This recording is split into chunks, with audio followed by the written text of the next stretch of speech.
Well, these two teams are accustomed to playing on Thursday nights. They've been doing so in Europe. And in that particular sphere, there's been only one defeat between them. That was for Spurs at Galatasaray. Of course, it was a week ago in Glasgow that Ange Postecoglou's patience with his team finally snapped. And then at the weekend, he did get the reaction he wanted, just as Ruben Amorim did from his team in the Manchester derby. Here's Son.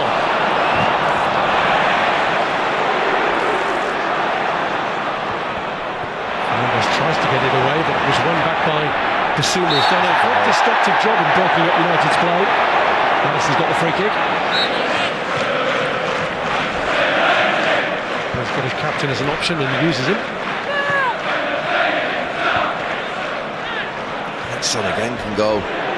Here's Porro lining up the shot, deflected, made it awkward. Solanke on the rebound, 1-0. Spurs on the right road again in this competition, and Dominic Solanke scores against United for the 4th time running.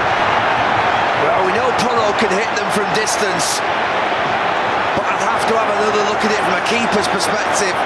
Son ignores the run of Madison, plays it back round, they recycle it to Porro, who has a crack. And the goalkeeper, he has to push that wide. He can't push that back into the danger zone. You could argue that the Manchester United defenders are sleeping, they've not gone back in, but as a keeper, you've got to make sure that goes even out for a corner, but certainly not back into that area, because as it comes back out into that area where the Tottenham players are on-rushing, he finishes it really well, Dominic Solanke.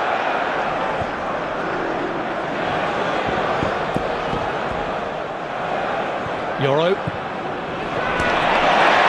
by Spence, although he was caught by Mazraoui in getting there, and Mazraoui seems to accept the production of a yellow card. Lindelof just leaves him short. It's how Manchester United play out under Ruben Amorim. They put their central centre-back further forward of the other two. It's finding it hard to watch, Ruben Amorim. Teething problems, just he knows what he wants his players to do. They're not quite getting there yet. Good turn by Kulusevski. Tried for that near post. At least he got enough on that one, the goalkeeper.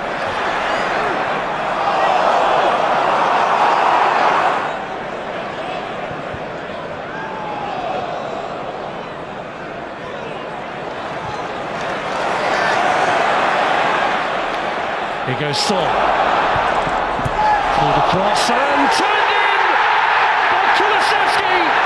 Right at the start of the second half, Tottenham cement their position in this game, and as things stand, they're heading into the semi-finals. Oh, it's a blistering start to the second half from Tottenham. The next goal was always going to be key. It's a little bit scruffy to start with, but they get it out to that far side. Son, just that little roll round and overlap from Madison, a bit of quality. I have to say the clearance from Lisandro Martinez is, well, it's quite simply appalling. To play that straight to Kulusevski, and even though it's on his weaker foot, he doesn't make the mistakes that the Manchester United players made in the first half when it presented at the edge of the box. He's a little bit nearer, but it's emphatic. Problems mounting. He knew it was going to be a difficult job.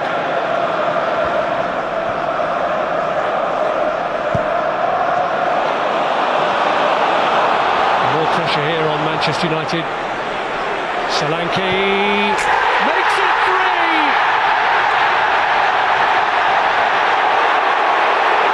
It's another dream evening against Manchester's finest.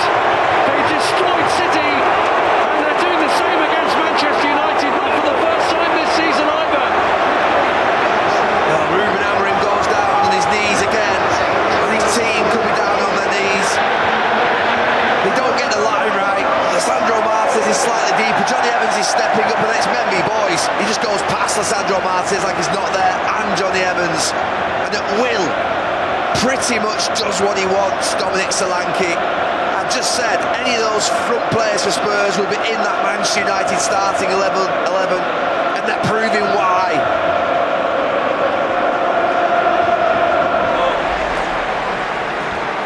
Fernandes getting on with a quick throw-in.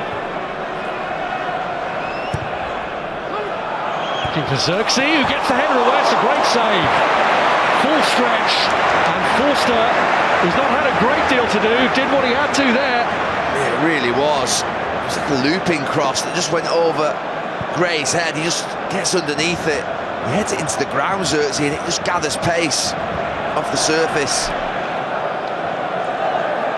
Forster, who's only in the team because of that injury to Vicario, has given it away to Fernandes, and Xerxes embarrasses the goalkeeper. He's just been denied by him with a wonderful save, and straight away it's a gift from Fraser Forster that's led to Xerxes scoring a goal that just makes Tottenham think again. Something's still left in this game, because that is ridiculous from Spurs. That bit's not, but this, I mean, wow. He's not amazing with the ball at his feet, Fraser Forster, but that's ball because he doesn't even look where Bruno Fernandes is. He's not aware at all. There's a little bit of panic now being created in the stadium. And the goalkeeper left red-faced after his best moment of the match is swiftly followed by his worst. The pattern has changed and Garnacho is back. Yes, the counter's being reshuffled again, as is the pack, and Garnacho. Oh, it's a horrible moment from Forster, who has presented his second goal to Manchester United to Amad Diallo. It's turning into a nightmare for the Tottenham goalkeeper, and strap yourselves in now, because we are in for a roller coaster position. Spurs' 3-0 lead is just evaporating. Oh, this is one of the most Tottenham things you'll see. You'd almost have United favourites. They can smell blood. I mean, what are they doing? They're passing the ball back the way all the time, and Fraser Forster. Oh, Fraser. He thinks he's got time, he thinks he's got an age, but Amad, he closes down with unbelievable tenacity, and he goes for it. Well, I don't think anyone here can quite believe what they are seeing. Garnacho, short for Dallo. Son, and now the captain loses out. Gallo has a stab, and what an unorthodox save! A goal line clearance from the goalkeeper. It's like when an outfield player goes in net at the end of training. You won't see many of these. We did keep it out, which is effective.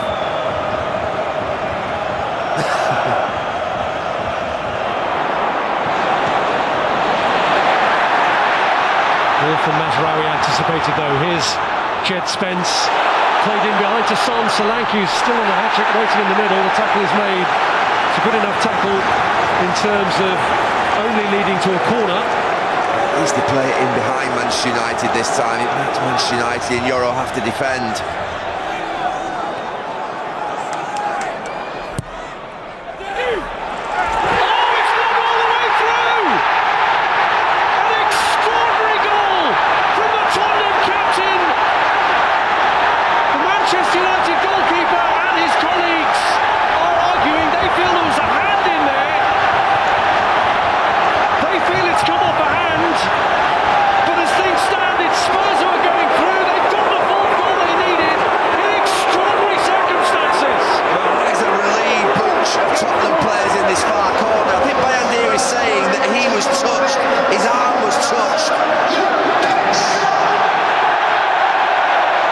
Saying that Bergvall interferes with him there.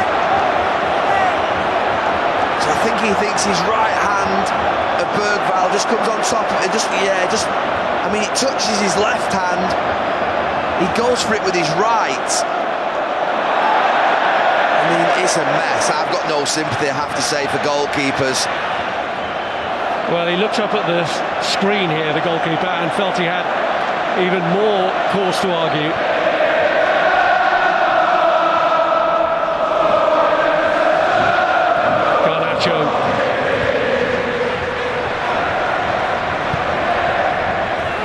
cross from Fernandez.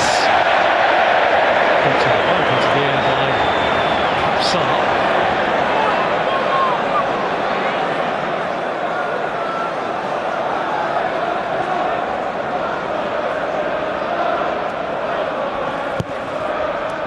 In towards Johnny Evans. Oh, it's another one! It is not over yet!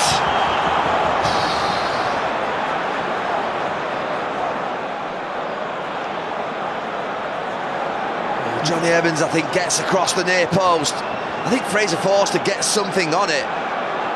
He does, it just goes above his shoulder. See it from this angle, yeah, Johnny Evans, just a little glancing header. It's the speed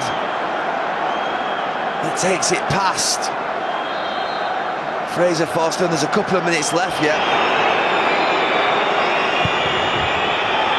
Is there going to be one last chance for this to drop in United's favour? Cleared by Dragusin. They never do it the easy way, but Tottenham Hotspur are in the last four of the Carabao Cup, and you can see the relief written all over Ange Postecoglou's face.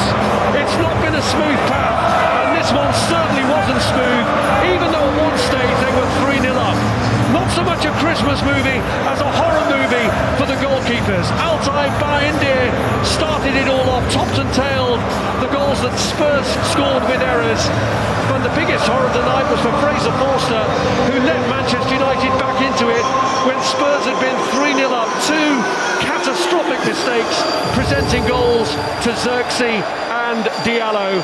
But in the end, it was a corner from Son, hotly disputed still by the goalkeeper, who feels he was impeded, that went straight in, that proved the difference despite yet another late scare when Johnny Evans scored for the first time since his return to Manchester United.